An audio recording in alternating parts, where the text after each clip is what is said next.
What's up guys, as promised this is a short tutorial on my photo manipulation piece called No Way Home. The idea here was to merge this shot of the Milky Way that I took in Australia back in 2014 together with this shot of me on the plane wreck in Iceland that I took earlier this year. So let's begin.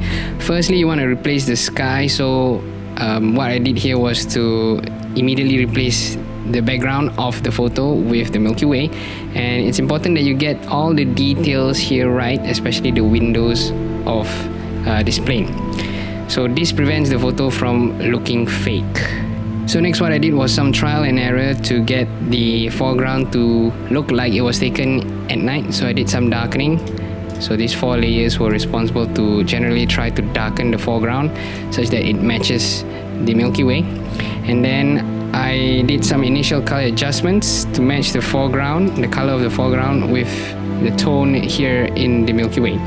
And then immediately after that, what I tried to do was to darken myself so that I look more like a silhouette rather than a standout.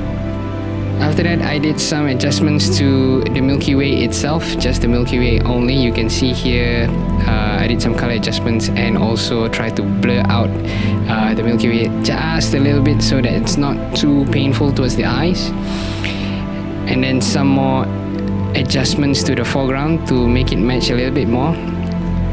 And then I tried to bring out the brightness over here in the Milky Way, the disk of the Milky Way. And then what I did was to do some more adjustments to the general exposure of the photograph. So at this point, what I did was to darken the edges of the photograph. Here I added a vignette, and the idea here was to bring the attention to the center of the photograph, just to make sure your eye doesn't stray anywhere else.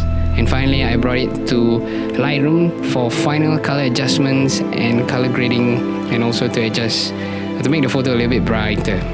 So that's it, just a comparison. This is before and this is after.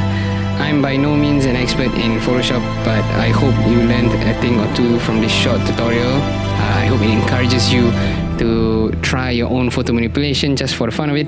And that's it. Thanks for watching, guys.